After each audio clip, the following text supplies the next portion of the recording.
குழந்தைங்க கூட இருந்தால் எனக்கு ரொம்ப ஸ்ட்ரெஸ் ஆகுது அப்படின்னா இந்த வீடியோ உங்களுக்கு தான். ஸோ ஸ்ட்ரெஸ்ஸுக்கு ஆப்போசிட் என்னதுங்க? பீஸ், காம், லவ் கூட சொல்லலாம். ஆனால் ஸ்ட்ரெஸ்ஸில் வந்து நிறைய எமோஷன்ஸ் இருக்கும். நான் ரொம்ப ஃபோக்கஸ் பண்ணுறது தாட்ஸ் அண்ட் எமோஷன்ஸ் தான். ஏன்னா நம்மளோட இன்டர்னல் வேர்ல்டு சேஞ்ச் பண்ணும் போது எக்ஸ்டர்னல் வேர்ல்டு சேஞ்ச் ஆகும். இது என்னோட பிலீஃப், இதுதான் சயின்ஸும் கூட.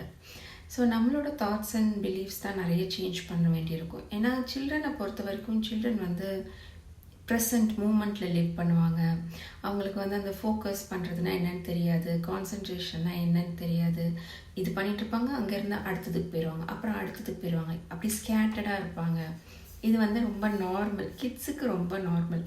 பட் நம்மளும் அந்த மாதிரி தானே இருப்போம். நம்ம ஸ்ட்ரெஸ்ஸாக இருக்கோம்னா இது பண்ணணும், அடுத்தது பண்ணணும், அதுக்கு அடுத்து பண்ணணும். நம்ம மைண்ட்லேயும் நிறைய டு டூ லிஸ்ட்டு தான் ஓடிக்கிட்டே இருக்கும்.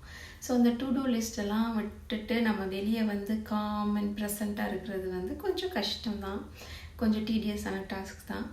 ஆனால் நீங்கள் உங்களுக்கு காம் அண்ட் பீஸ்ஃபுல் வேணும், என் லைஃப்பில் நான் கொஞ்சம் ஹாப்பியாக இருக்கணும் அப்படின்னா நீங்கள் நிறைய ட்ரான்ஸ்ஃபார்ம் ஆகணும்னு அர்த்தம். அதுக்கு நிறைய அந்த தேவையில்லாத எனர்ஜிஸ் நிறையது நம்ம பாஸ்ட்லேருந்து ஸ்டோர் ஆகிருக்கும். சைல்ட்ஹுட்லேருந்து நிறைய ஃபியர், நிறைய கில்ட், நிறைய ஷேம், நிறைய வரி, இந்த மாதிரி எமோஷன்ஸ்லாம் நம்ம பாடியில் ஸ்டோர் ஆகியே இருக்குன்னா அதே தாட்ஸ் ஓடிக்கிட்டே இருக்கும் போது அந்த ஸ்ட்ரெஸ் கூடிக்கிட்டே இருக்கும். ஏன்னா நம்ம என்ன யோசிக்கிறோமோ அதுதான் டெய்லி நடந்துக்கிட்டே இருக்குது. ஓகேவா? இதெல்லாம் நமக்கு டீப்பாக உள்ளே போக போக தான் அந்த அவேர்னஸ் வரும். நான் தான் ரிப்பீட்டடாக சொல்கிறேன். ஸோ நமக்குள்ளே நிறைய ஸ்ட்ரெஸ் நம்ம வச்சுருப்போம். ஸோ குழந்தை என்ன பண்ணுதுன்னா, குழந்தை நமக்குள்ளே இருக்கிறத தான் ரிஃப்ளெக்ட் பண்ணுறாங்க. இதுதான் ரொம்ப நம்ம புரிஞ்சுக்கணும். குழந்தை அதுக்கு ரீசன் கிடையாது, உள்ளே இருக்கிறத ஜஸ்ட் மிரர் தான் பண்ணுறாங்க. ஸோ குழந்தைகிட்ட நம்ம அமைதியாக பொறுமையாக இருக்கணும், நம்ம சொல்கிறத அவங்க கேட்கணும் அப்படின்னா அதுக்கு ஃபஸ்ட்டு நம்ம இன்னர் வேர்ல்டோட கனெக்ட் பண்ணணும். உள்ளே போய் நமக்கு என்ன தாட்ஸ் எமோஷன்ஸ்ன்னு பார்க்கணும்.